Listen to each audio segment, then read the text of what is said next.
സ്കൂളിൽ നിന്ന് ഈവനിങ് വന്ന് ഫ്രഷ് ആയിട്ട് ആളിതാ ടി വിയുടെ മുമ്പിൽ കയറിയ കുറച്ച് ടൈം ടി വിയൊക്കെ കാണാറുണ്ട്.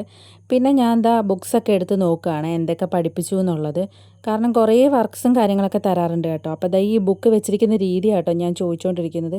ഇതിൻ്റെ ഇടയ്ക്കോട്ടൊക്കെ പല സാധനങ്ങളും കുത്തിക്കയറ്റി വെച്ചുകൊണ്ടൊക്കെയാണ് വരുന്നത് കേട്ടോ. അപ്പോൾ ബുക്ക് കീറുമെന്നൊക്കെയാണ് ഞാൻ പറഞ്ഞുകൊണ്ടിരിക്കുന്നത്. പിന്നെ അത് സ്കൂളിൽ നിന്ന് തന്നെ കേട്ടോ, എന്തോ കോഴി ഉണ്ടാക്കാനായിട്ട്. പിന്നെ സ്കൂളിൽ ഓരോ കാര്യങ്ങളും വിശേഷങ്ങളും ഫുഡ് എന്തുമായിരുന്നു എന്നൊക്കെ പറഞ്ഞുകൊണ്ടിരിക്കുക കേട്ടോ. കാരണം സ്കൂളിൽ നിന്ന് തന്നെയാണ് ഫുഡും കാര്യങ്ങളും, നമ്മൾ പ്ലേറ്റ് കൊടുത്ത് വിട്ടാൽ മതി.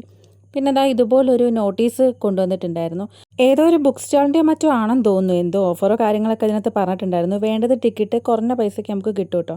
അതൊക്കെ കഴിഞ്ഞിട്ട് നേരത്തെ തന്നെ ഞാൻ പഠിക്കാൻ ഇരുത്തിയിട്ടുണ്ട്. കാരണം ഇന്ന് കുറേ വർക്ക് ചെയ്യാനുണ്ട്. നാളെ വായനാ ദിനമായിട്ട് ബന്ധപ്പെട്ട് പോസ്റ്ററും കാര്യങ്ങളൊക്കെ റെഡിയാക്കണം കേട്ടോ. അപ്പോൾ നേരത്തെ തന്നെ ഞാൻ പഠിക്കാനായിട്ട് ഇരുത്തി. അതിന് ശേഷം ഇതുണ്ടാക്കാനായിട്ട് ഇരിക്കണം. അപ്പം ഞാൻ എൻ്റെ ചെറിയ പരിപാടികളൊക്കെ സ്റ്റാർട്ട് ചെയ്തു കേട്ടോ. ഓരോ തവണ ഇങ്ങനെ ഓരോ വർക്കുകൾ ഇങ്ങനെ കിട്ടാറുണ്ട്. കൂടുതലും നമ്മൾ പേരൻസ് തന്നെ ആട്ടോ ഈ വർക്കെല്ലാം ചെയ്യേണ്ടത്.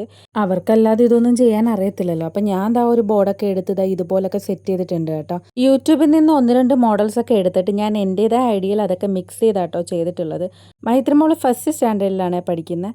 ഡെയിലി ഇതുപോലത്തെ വർക്കുകളൊക്കെ മിക്കവാറും കാണും കേട്ടോ. എന്തെങ്കിലും എക്സ്പെരിമെൻറ്റ് അല്ലെങ്കിൽ വർക്ക് അതൊക്കെ ഉണ്ടാവും. പിന്നെ കുറേ നോട്ട്സ് അങ്ങനെയൊക്കെ എഴുതാനുണ്ടാവും കേട്ടോ. അപ്പം ഞാൻ എൻ്റേതായ രീതിയിലൊരു പോസ്റ്ററൊക്കെ തയ്യാറാക്കിയിട്ടുണ്ട്. അതിനകത്ത് 1-2 കോഡ്സും കാര്യങ്ങളൊക്കെ കൊടുത്തിട്ടുണ്ട് കേട്ടോ. നമ്മൾ കോമൺ ആയിട്ട് കേട്ടിട്ടൊക്കെയുള്ള വായനാ ദിനമായിട്ട് ബന്ധപ്പെട്ടതൊക്കെ കേട്ടോ അതിനകത്ത് ആഡ് ചെയ്തിട്ടുള്ളത്. പിന്നെ എൻ്റേതായ രീതിയിലുള്ള കുറച്ച് ഡെക്കറേഷൻ പരിപാടീസൊക്കെ ഞാൻ ആഡ് ചെയ്തിട്ടുണ്ട്. പിന്നെ കുറച്ച് കളറും കാര്യങ്ങളും ഒക്കെ കൊടുത്ത് സംഭവം സെറ്റാക്കിയിട്ടുണ്ട് കേട്ടോ.